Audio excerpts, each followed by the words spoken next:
সকাল সকাল মা পূজা দিতেছে এদিকে। আজকে অক্ষয় তৃতীয়া, তো আজকে সত্যনারায়ণ পূজা দিতেছে মা। তো আমি ভাবলাম তোমরাও দেখাই, তোমরাও শেয়ার করি। তো চলো দেখতে থাকো। আমি এখান থেকে ব্লগটা স্টার্ট করছি। আজকে আমিও তাড়াতাড়ি উঠছি মার লগে। তো উঠে সেরা ভাবলাম যে মার একটু যদি হেল্প লাগে তাহলে আমি একটু, আমারও ভালো হইব। তো আমি দাঁড়াই রইলাম, দেখতেছি যে মার কোন সময় আমার হেল্প লাগবো।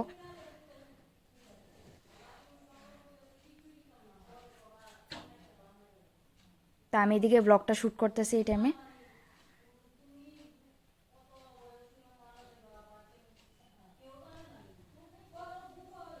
এখন ঘরের কাজে লেগা কোনো কিছু করারই টাইম পাই না। তো আগে তো অনেক কিছুই করা হতো, তো এখন তো ঠাকুরেও ওই রকমভাবে সময় দেওয়া হইতেছে না। বাট এটা ঠিক যে ঘর কমপ্লিট হইলে পরে আবার তোমরা ব্লগে দেখতে পারবা যে যখনই যে পূজা হইব সবই ঘরে করা হয় আমরার।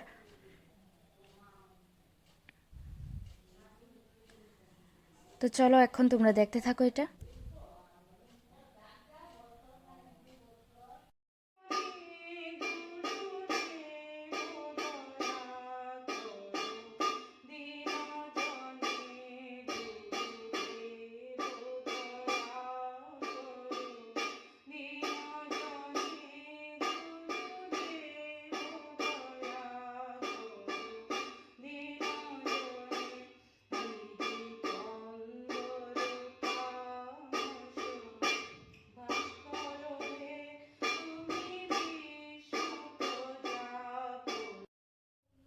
তো পূজা তো শেষ হয়েছে না, তো আমি ভাবলাম যে একটু ঠাকুর ঘরটাই সবটা দেখাই নিই, কোনোদিন তো দেখাইছি না ব্লগে।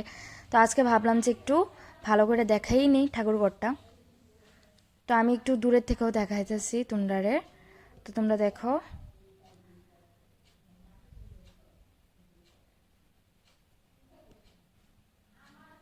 তো hey guys, good morning, welcome back to my channel. তো সকালে তো তোমরা দেখাইছি যে মা পূজা দিছে, সত্যনারায়ণ পূজা। তো এখন প্রসাদ খামো সিন্নি। তো তোমরা তো সবাই জানো যারা পূজা দিছো বা দৌ, আজকে দিনে তো অনেকেই দিছে। তো এখন প্রসাদ খামো, তো তোমরা সবাই দেখো। আমি এদিকে প্রসাদ খাইতে বইয়া গেছি গা। তো আমি একটু ভাবলাম যে প্রসাদটা একটু দেখাই নিই। তো এদিকে সিন্নি প্রসাদ তো আমার খুব ফেভারেট। তো তোমরাও জানাও যে তোমরা কীরকম লাগে। আমি যদিও আগে খাইতাম না, আমি ছোটোবেলায় পছন্দ করতাম না। তো আস্তে আস্তে যেহেতু আমি বড় হয়েছি তখন আমার মানে প্রসাদটা আমার খুব ভাল লাগে এটা খাইতে। আমার স্নান শেষ, তো এখন খাওয়া দাওয়া করছি, লাঞ্চ করছি আর কি। তো এদিকে দেখো আমি ব্লু পরছি আজকে, আর কোইন্সিডেন্টলি আমার মাও ব্লুই পরছে। তো যাই হোক, দেখো আমরা কেমন লাগতেছে কমেন্টে জানাও। ব্লু পারি লাগতেছে আমার কাছে, লাগতেছে আর কি, আমি মার একটু আগে করতেছিলাম ব্লু পারিস লাগতেছে আমাদের। তো তোমরা দেখো। আর আজকে খাওয়া দাওয়া হলো, আজকে শুক্রবার আছিল। তো আমরা তো মানে বৃহস্পতিবার আর শুক্রবার আমরা নিরামিষ খাই, তো আজকেও সেম নিরামিষে আছিল। তো ভেজটা আমার একদম ভালো লাগে না, তোমরা তো জানো আশা করি। তো আমার ননভেজ ভালো লাগে, যারা যারা আমার চিনো তারা তো জানোই যে আমার ভেজ ভালো লাগে না, ননভেজ ভালো লাগে বেশি। তো আজকে ডালের বড়ার তরকারি করছে, আর এটা দিয়ে আমি খাইছি। আর বাকিটি কয়ে লাভ নেই। তো আজকে আমরা বাড়িতে দুইজন গেস্ট আইতেছে। তো গেস্ট কয়ে দিতেছি কেডা আইতেছে। তো আমার দিদা আইতেছে, দুই দিদাই আইতেছে। তো তোমরা তারা আইলে তো তোমরা দেখবই।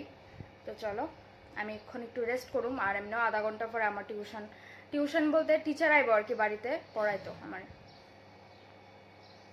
এখন বাজে 9টা, আর আমি এখনই ভিডিওটা অন করছি কারণ আমার বাড়িতে দুই দিদন আইছে।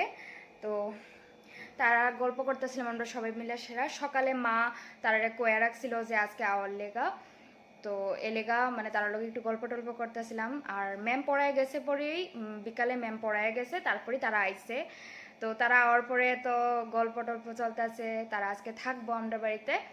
তো মা রান্না করতেছে ওখানে। তো মার রান্নাও বোধহয় মানে অলমোস্ট শেষ। তো আরেক ঘন্টা পরে, আমরা তো এত তাড়াতাড়ি খাওয়া দাওয়া করি না। তো 10টা বা 10:30টার দিকে সবাই মিলে খাওয়া দাওয়া করুন। তো তার লেগে ওখানে ভিডিওটা স্টার্ট। আর এর আগে আমি একটু বই দেখতেছিলাম, পড়াশোনা করতেছিলাম। তো যাই হোক, তো দেখি মা কি করে। মা তো আর এখান থেকে এক দিদন মানে ভেজ খায় আর কি, ফুললি ভেজ। তো আমরা তো veg kitchen room and non veg kitchen room আলাদা। তো এখানে মানে এই কিচেন রুমে হচ্ছে নন ভেজ, আর আমরার ভেজ কিচেন রুম হচ্ছে আরেকটা আর কি। তো ওইটার মধ্যে মা এখন রান্না করতেছে, ভাত বয়ে রাখছে। এটা হচ্ছে ভেজ কিচেন রুম যেটা। তো এটার মধ্যে স্পেশালি যখন ঠাকুরের কোনো যদি অন্নকূট বা এরকম কোনো যদি মানে কোনো ওকেশনালি বা ঠাকুর রিলেটেড যদি কিছু পূজা টুজা থাকে তখনই এ ঘরে রান্না করে। তো চলো, আর তার আগে ওখানে একটু বাইরে আমরা যে মানে ঘর উঠতেছে, অ্যাকচুয়ালি এখানে লাইটটা নাই, আমার দেখা যেত না। তো তারা গেছে বাইরে। তো তারা দেখতেছে আমরা যে ঘর উঠতেছে রুমস বাইরে, তো রুমসে উঠতেছে, তারা ওইটা কাজ দেখতে গেছে যে কতটুকু কমপ্লিট হয়েছে। তো তারা এটা দেখতেছে, আর আমি আনি আসি, কারণ বাইরে গেলে তো আমার দেখা যেত না। তো ওর লেগে আমি আনে তোমরা কইতাছি আর কি। তো চলো। তো এই দুই দিদা আমরা বাড়িতে বেড়াতে আসে, আর তোমরা তো আমার দিদিরে চিনোই। আর এদিকে সবাই মিলে কথা কইতেছে, দেখো বাবাও খুব খুশি, কথা কইতেছি। তো জানি না আজকে কয়টা অবধি কথা চলবো। তো ডিনার তো সবার শেষ, আর মা এদিকে ফ্রেশ হতে গেছে। তো মা ফ্রেশ হয়ে জানি আবার কন্টিনিউ চলতে থাকবো। তো দেখো তোমরা, আর এদিকে আমিও আছি, আমারও একটু ঢং টং করতেছি। তো চুল টুল লড়াইতেছি, দেখো কত বড় পিম্পল আমার কপালে। আর কবে যে যাইব এসব। তো চলো সবার লোক গল্প টল্প হোক। তো চলো, গুড নাইট, বাই বাই।